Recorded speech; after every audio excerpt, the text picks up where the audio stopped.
Assalamu alaikum aziz vatandaşlarım, yaxşımısızlar. Men vatandaşlar Ablacan Leylunaman Amerika'dan sözləvatımən. Aziz vatandaşlarım, bugün 2020 yılı 12 ayının 17 günü Peyşembe. Men bugün her qaysınızlar bilen yaqında yazıp bitirgen Uyghur xalqının Mustaqillik ideologiyasi namlıq roman şeklindeki kitabımның dastlabki kirish so'z qismini her qaysingizlar bilan birlikte anglashni qaror qildim. Ko'pchilikning ko'ngil qo'yib anglashini umid qilaman. Davlat avval qurilib, ondan millatni tashkil qiladigan organ emas. Aksincha, millat shakllanib, ondan ular tarafidan quriladigan yoki olli-burun boshqalar tarafidan qurilgan bir yurt yoki davlat shakliga kelgan zaminlar kuchliklar tarafidan zo'rlik bilan tortib ilinib, ular tarafidan shakllanadigan bir butun ust qurilmaning natijasidir. Shunga davlatlarni qurib boshqarayotgan kuchlik millatlarni davlatchilik iqtidori kuchlik, o'z davlatini qo'g'dash iqtidoriga ega bo'lgan millatlar ve tajovuzchi millatlar deb ikki turga ayirib qarasak to'g'ri bo'ladi. İnsanlar mundaq 3 xil sharoitni hozirlagan chig'idla ondan haqiqiy insonlarga xos yashash imkoniyatidan bahramand bo'la oladi. Birinchi, insonlar dunyoga yakka holda to'ralgani bilan hargizmu yegona hayotda yashay olmaydi. Shunga ular avval ota-onasi urug' tuqqanlari, ondan yurt mahallasi, kichik bir qabila yoki cho'ng bir millatga tayinib yashaydi. Ikkinchi, millatning mavjud bo'lib turishi uchun ular tarafidan qurilgan bir davlat bo'lishi to'limi muhim. Millatlar gerçi davlatsiz mavjud bo'lib yashay oladiganidek ko'rinsimi, lekin yanala o'z millat ismi bilan qurgan mustaqil davlati bo'lmaganligi uchun bundaq millatlar yanala haqiqiy ma'nidan hur yashayotgan hisoblanmaydi. Üçüncü, bir büyük dinga e'tiqod qilmagan ve kuchlik milliy g'ururga tayanmagan millatlar gerçi davlat qurib yashagan taqdirdimi yanala ruhiy jihatda eng kambag'al hisoblanadi. Demek devlet insoniyatni maddi, ma'naviy, jismoniy ve iqtisodiy jihatlerde kapolatga ega qilish bilan birga o'z fuqarolariga bir xil xotirjamlik, muqimlik sezimini ato qila olgan bo'lsa, dinni e'tiqodla bu millatning ruhiy jihatdagi bo'shliqlarini to'ldirib, milliy axloqini ve birlikni rivojlantirishga hassa qo'shadi. G'urur insonlarni haqqoniyatga yetaklab, davlat qurish ve qo'g'dashning kapolati bo'lgan bo'ladi. Shunga Uyg'urlar faqat ve faqat o'z nomida davlat qurib chiqish orqali bir millat sifatida insoniyatdek yashash imkoniyatiga erisha oladi. Uyg'urlarni 6-7 ming yillardan tortib toki bugungacha yashitib ve bir millat sifatida mevcut tutib kelgan eng muhim omillarning biri ajdodlarimizning ot ustida qilich o'ynatib, qon to'kib, jon berib, ko'z qarchig'idek asrab kelgan ona tuprog'imizdir. Xuddi dadasi jafo tortib solgan uyni bolasi hech ikkilanmay azon setayotganidek, biz Uyg'urlar ajdodlarimizning qon badiliga kelgan bu mehribon tuproqlarimizga ega chiqolmadik. Ega chiqolmadiklar emas, milliy g'ururimizning pastlashib ketganligidan, ittifoqsizligimizdan, dil ve qalblarimizning bir bo'lmasligidan, o'zaro bir-birimizni e'tirof qilishdan mutlaq bosh tortganligimiz sababidan bugünkidek qul ve bichor yashashga mecbur bo'lib qoldik. Demek millet tedrici terakki qilib, ma'lum seviyaga yetkanda ondan davlat qurdi. Bu noktadan qaraganda devletni şekillendirdiğin en mühim amillarının biri terakki kılgan güçlük milletçilik, milli gurur ve milli birlikten ibaret bulup, milletler devlet kuruş arkalık öz milletini qoğdaş, terakki kıldırışını kapaletke ega kılalaydı. Mening merhume apam Leylaxan hayatını askerlikte bir muntizim intizam aslında ötkizgen bolğaçqımı bana balı vaqtlarımdan tartıpla intayın qattiq talab qo'yatdi. Şuna apamның bu qattiq terbiyesi aslında men 5 yaş vaqtimdan başlapla ahirettin kelganlar, Botta Köz, Mehmet Avaq, Mehrabdin Chayan deganga o'xshash betleri sop-seriq bo'lib samandek sarg'ayib ketgan. Toshkentda bisilgan nihoyatimi kelangsiz va yo'g'on kitoblarni ravon o'qiy oladigan bo'lgan edim. Shunga kichik vaqtimdan boshlabla hayotimni yeziqchilik, keyin qonun tadqiq qilish, mustamlika ostida ingrayotgan, erkinlik, ozodlikqa tashna bo'layotgan millatimizning tarixini o'rganish va tadqiq qilish. Milletimizin öz müstakilligini qayta eslik keltirish uchun qandaq bir real asosga tayinish kerakligi, inson psixologiyasi ve yaşaş odatlarini tahlil qilish bilan o'tkazdim. Bo'libmi tug'ilgan yurtimning bir Uyg'ur davlati qurish, inqilob va urushlar qatnashgan g'ozilarimiz to'plangan harbiy rayon bo'lishi mening bir kuchlik millatchi bo'lib yetilishimga mislsiz ta'sir ko'rsatgan edi.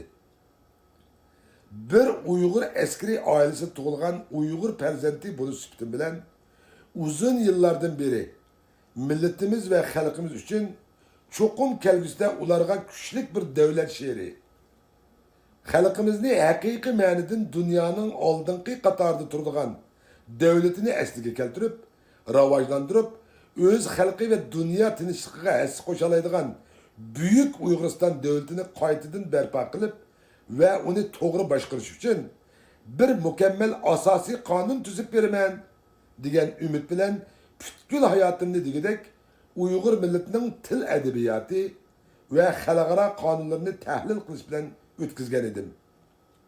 Afsus, bugungi kelganda bu arzularimni haqiqiy ma'nodan kapolatga yiqilish uchun oldi bilan xalqimizning inqilob ve kurash nishonini to'g'ri belgilab berishning naqadar muhimligini, bo'libmi milletimizni mangu bir millat sifatida ozod, hür ve müstakil yaşlanaydigan bir inqilob kurash ideologiyasini o'ttirib qo'yishning naqadar muhim ekanligini to'nib yetdim.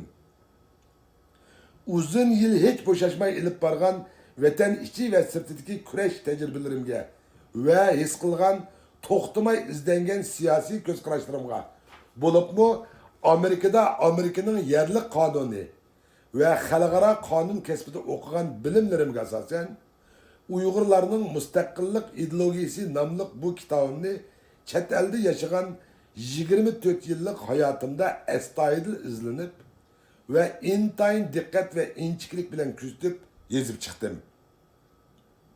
Muhimi bu kitobimda o'ttirg'a qo'yilgan Uyg'urlarning mustaqillik ideologiyasi degan kitobimdan bir qism muhim, cho'qim xalqimiz o'z qo'ligi bilan anglamasa bo'lmaydi degan qismlarini öz avazım bilen her qaysingizlarga anlatışını layık gördüm.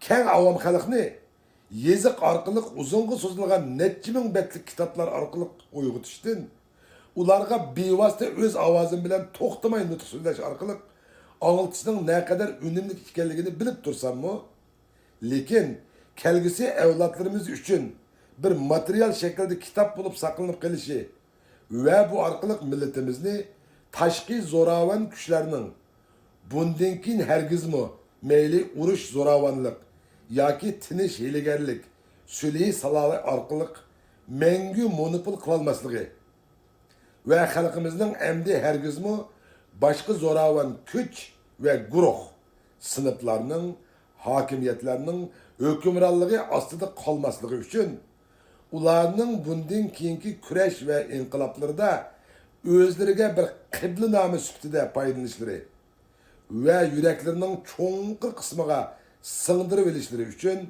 mezkur fikirlerimni bir kitap qilib yezib chiqish qaroriga asosan yezib chiqdim. Men bu kitobim orqali Büyük Uyg'ur millatining mangu mustaqil yashash g'oyasini qo'g'dab qilishni maqsad qildim. Ishonmanki, millatimiz o'z davlatining mustaqilligini qo'lga keltirgandan keyin o'zlari qayta qurib chiqqan davlatni qandoq boshqarish va rivojlantirishni hammamizdan yaxshi biladi. Men bu kitobimda Uyg'ur xalqining g'oyasini emas, aksincha o'tmishdagi ochiq tajriba saboqlari, xatoliklari, mag'lubiyatlari hamda qo'lga keltirgan zo'r g'alabalari ustida astoydil to'xtalish orqali Uyg'ur xalqi uchun bir mangu o'lmas ideologiya turg'izishni maqsad qildim. Men bu kitobimda yana Uyg'ur xalqining uzun yillardan beri vatan ichi va sirtida elib berayotgan da'vo va kurashlarini, xalqaro vaziyatlarni eng oddiy til bilan tahlil qilib, keng avam xalqimiz to'liq tushunarligidek va o'zlariga to'liq singdirarligidek darajada tamomlashga tirishdim. Janobi Allah bu kitobimning haqiqiy ma'nidan xalqimni mangu to'g'ri yo'lga boshlash uchun to'g'ri bir ideologiya yaratib berishimga yor va yordamchi bo'lishini tilayman. Dünyada bir kuchlik ideologiyaga o'rtaq tayangan va o'z millatining o'rtaq ideologiyasini bir millat sifatida hamma o'rtaq kurash nishoni qilib belgilagan millatlarla mangu hur, azod va mustaqil yashay oladi. Bir o'rtaq ideologiyasi bo'lmagan va shu mustaqillik, erkinlik, o'z-o'ziga xo'ja bo'lish iqtidorini yo'qotgan millatlarning bu yer şardan ibaret ziddiyatga to'lgan raqobatlik dunyoda hayot qilish haqqi va hayot qilishdan mahrum qilishga yuzlangan vaqtlarda urib yig'lash va Allohga zarlash huquqi bo'lmaydi. O'z millat kimligini saqlab qilish uchun ozg'ina shaxsiy manfaatlarini qurbon qilishdan o'zlarining Alloh tarafidan taqdim qilingan ecdatları kan töküp can berip berpa qilgan onu tuproq vatani uchun jang qilib kan tökishdan voz kechgan kishilardan to'plangan bundaq bir to'plamning o'zlarini millat deb atash huquqi bo'lmaydi. Allah bundaq millatlarning bir millat sifatida tamamen halak bo'lish girdobıga kelib qolganligini ko'rib tursimi, hech ko'rmasga silib tamamen mağlup bulup başkalarına asmiliyasiya bulup sınıp gitişine hiç karşılık göstermeydi. Çünkü Allah barlık bendilerini okşaş oylayalaydıgan, tahlil kılalaydıgan, yenilik yaratış, tabiat ve tabiat hadislerden özlerinin menfaati için önümlük paydalanaydıgan akıl ve idrak bilen yaratkan bulgaçka, buntak imtiyazlardan toluk paydalanaydıgan ve paydalangan güçlerinin acizlerini besip ilişi, asimilatsiya ve monopol kılışları kandaktır Allah'ın buyruğu bilen emez. Eksince, şu Allah yaratkan bendilerinin içindeki bir kısım erik yaki millet bulup toplaşkanlarının öz akıl idrakleri ve güç kuvvetinin kandak şekilde paydalanışını bilerligenliginden ve önümlük paydalanganligidan kelib chiqadigan echinishlik oqibatdir. Yaratishni men yaratdim, yarilishing o'zingdan deganlik buning uchun deyilgan bo'lsa kerak. Biz Uyg'urlardagi eng asosli muhim nuqsonlarning biri bir kuchlik ideologiyaga tayanmagan millat bo'lganligimizda desak xatolashmagan bo'lamiz. Biz oldi bilan haqiqiy dushmanimizning kim ekanligini, dushmanimizni to'liq tanig'animizdan keyin onunla nemi için qandaq qarshi turishning yo'lini tanimag'imiz. Qarshi turish yo'lini tanig'imizdan keyin ondan onunla unumlik qarshi turib g'alaba qilishning tayyorlik orqasab xizmatlarini hozirlamag'imiz shart. Xalqaro qonunlardami bizga o'xshash yolg'on avtonomiyalarga oldinib, mustamlika ostida yashayotgan millatlarning tajovuzchi hukmron sinf tarafidan yo'qotilish xavfiga yo'liqqanda darhol hareketga kelib ve uygunup, uyuşup, Şu tecavüzçü mevcut hakimiyetke karşı isyan götürüş, hatta korallık küreş kılış arkalık bölünüp çıkış, hukuklarının barlığını alaydı tılga algan. Biz bu halkaralık kanunlarını mı demeyli? Aslında biz Uygur milleti özümüz çeksiz itikat kılıvatkan ve özümüz iman etkan mukaddes kitabımız Kur'an-ı Kerim'e müracaat kılışını bilmey, xuddi bir mizansız bir millette hareket kılıvatımız. Şuna biz xuddi sırttan qarsa sapmısak bir normal adamga o'xshagandek qilsak mı? Lekin xuddi mingisidan ayrılgan veya ki xotirasini yo'qotgan bir demensiya odamdek nima qilishni ve nima qilayotganligimizni bilmey tentirep yürmektemiz. Allah'ın tushirgan muqaddas Kur'an-ı Kerim kitabının Medine'de nasıl bo'lgan El Mumtehinati yani El İmtihan suresinin 7, 8, 9. ayetlerinde cihat alayida tilga ilingan bo'lib, zulümga uchraguvchilarning zulümga karşı kurash qilish alayida belgilangan. Cihat bir xil zulümga, zo'rliqqa, haqsizlikqa, tajovuzchilikqa qarta ilib berilgan sharoitning taqozosi tarafidan belgilanadigan ibodat bo'lib, Allah bu ibadetni belgilik prinsipga bağlagan. Her qandaq bir kavim düşman tarafından dinni itikatlardan vaz keçishga zorlangan. Öz tuproqlarda hür yaşaş hukuklardan mahrum qilinishga duchor bo'lgan vaqtlarida düşmanga qarshi urush qilishni buyurgan. O'xshash vaqtda yana sen bilan do'stona o'tgan her qandaq biri bilan hatta u kafir bo'lsa-mu chiroqchi o't deb buyurgan. Lekin Allah xalagan joyga berib, xalagancha o'zingning bilginicha jihad qil demagan. Demek bizni dinimizden vaz keçishga qistavotgan, ana tuprog'imiz, vatanimizda yashash huquqlarimizni yo'q chiqarib, bizni bir millat sifatida tamamen qirib yo'qotish uchun ashaddiylarcha, yovuzlarcha qirg'inchilik elib berayotgan dushmanimizning kim ekanligi bizga xuddi öz ismimizdek ayan. U bo'lsa-mu Xitoy hokimiyati. Undaq bo'lgan ekan, bu yovuz tajovuzchi dushmanimizga qarshi urush qilish bizning bosh tortib bo'lmaydigan insoniy, milliy va diniy burchimiz. Allah tarafidan to'g'ri ko'rilgan, insonlar tuzib chiqqan xalqaro qonunlarda ham ma'qullangan bir to'g'ri kurash inqilob yo'limizdir. Mustamlika ostida yashayotgan bir millatning siyosiy tarixida hech bo'lmaganda her 30 yılda bir qitim bo'lsa-mu siyosat tegishish, urush orqali yengish va yengilish natijasida hokimiyat almishishlar bo'lib turmasa mutlaq bo'lmaydi ekan. Agar undaq bo'lmay, bir mustabid tuzumning ostida uzun vaqt uning mustamlikasi bo'lib qolgan millatlarning xuddi biz Uyg'urlardek inqilob va kurash qahramonligi, jangovarligi ojizlab, bundaq millatlarning xoinlari ro'naq tepib, haqiqiy vatanparvar azmatları xorlanib qolishdi ekan.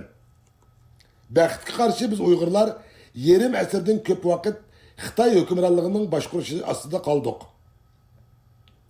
Va boshqarish ostida qolganligimiz uchun xalqimizning o'z qahramonlarini oshkora mukofotlab, ularga medal taqash, shehidlarimizni tantana bilan dafn qilish, ular uchun qahramonlik qabristonliklarini barpo qilish ve ularının kahramanlık iş izleri tasvirlengen destanlarını yeziş ve ularının aile tabatlarına rahmet etiş, bayrak, gül təqdim qilish fırsatimizden mahrum kaldık.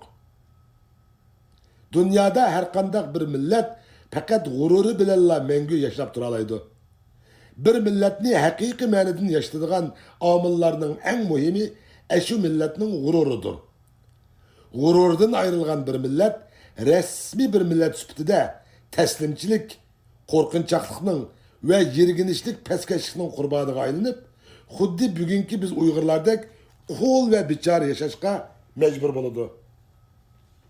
Mustamlika ostida qalgan, milleti intayin iğir irqiy qirg'inchilikqa duchor bo'lib, bir millet süptide dünya sahnesidan yo'qolib ketish vahimiga yo'liqayotgan vaqtida bu milletning o'g'lonlariga tushadigan birdan bir vazifa düşmaniga qarshi shiddatli urush e'lon qilish, qon to'kib jon berishdan hech vaz keçmeslikten ibarettir. Keng Uygur milleti, bu vatan benim vatanım. Menden başka hiç kandak bir küç, hiç kandak bir sınıf, hiç kandak bir grup ve hiç kandak bir hakimiyetinin topraklarımızga hükümranlık kılışıga mengü ruhsat yok degen ideologiyaga tayangan çeğidiler. Xuddi her bir Uygur'un oilasida birden atom bombası bardak. Ular mengü, hatırcam, hür, azat ve müstakil yaşayalaydı. Eğer biz zulümga, tacavuzçılıkka ciddi karşılık gösterishdan baş tartıp, kandaktır jim turuverish yolunu tanlasak, o halde biz vakitning o'tishi bilan hammamiz bu zulümning qurboniga aylanib qolamiz-da, bu vicdansizligimiz, g'urursizligimiz, pastligimiz, qo'rqinchoqligimiz tufaylidan her iki alemde günahkar bo'lamiz. Çünkü vatan fakat kan tökeligen ve kan tökizeligenlerle mensuptur. Milletimizin tarihida qanchalagan devlet ve xonliqlarni qurgan cesur millet ekanligi hammamizga ayon. Bizning qayta inqilab ve kurash qilish, mustaqil Uyg'uriston devletimizni asliga keltira oladiganligimizdan hech shubimiz yo'q, ishonchimiz komil. Undaq desek, özlerini Uygurlarının köp okugan ziyalıları dep atawagan bir kısım koni kitap döveleri hiç tep tatmay, senlerge okşaş cahil, plansız, radikal, İslamcı, eşeddi milletçi, bölgünçiler muşundak kalaymakan geplerini kılıp halkımızın ahvalini tolumu yamanlaştırıyor işten. Eğer biz Xitay hükümeti bilen çıraylık şekilde hemkarlaşıp, özlere yol koyuşup öteligen bolsak, halkımız bugünkidek etinişli halga düşüp kalmagan bolattı degendek hem uzun hem zerikişlik leksiyerlerden sözlep erkeklerge hiç has bulmagan bir xil şekilde kaş kapaklarını süzüşüp olturup gitişidir. Ularının karşıça ve bir ömür baş götürmeye egelligen bilimlerine asaslanganda acizlarının güçlerine karşı küreşke atılışı xuddi tuxumni taşqı urganlık bilen okşaş dep qaralattı. Milleti mustamlika aslida yaşayotgan, xo'rlanayotgan, ezilayotgan har qanday bir millatning ziyolileri da faqat har qaysi sohada egallagan har xil bilimlarla bo'lib, ularda vatanparvarlik, millatchilik g'ururi bo'lmasa, u holda ular millatining nazarida qimmatini yo'qotgan, millatga hech foydasi bo'lmagan, o'shnisiga bir dova koni kitobni yutib olib, divanchilik qilayotgan jonbaqarlarga o'xshab qoladi. Men bu kitabım arqılıq aldı bilen xalqimni haqiqiy ma'noda bir o'rtaq ideologiyaga yetaklayalsam, o'zimni to'limi baxtli his qilgan va bir Uyg'urning o'g'lani bo'lish sifati bilan oz bo'lsa-mu millatim uchun xizmat qila olgan bo'lardim. Ko'pchilikka rahmat.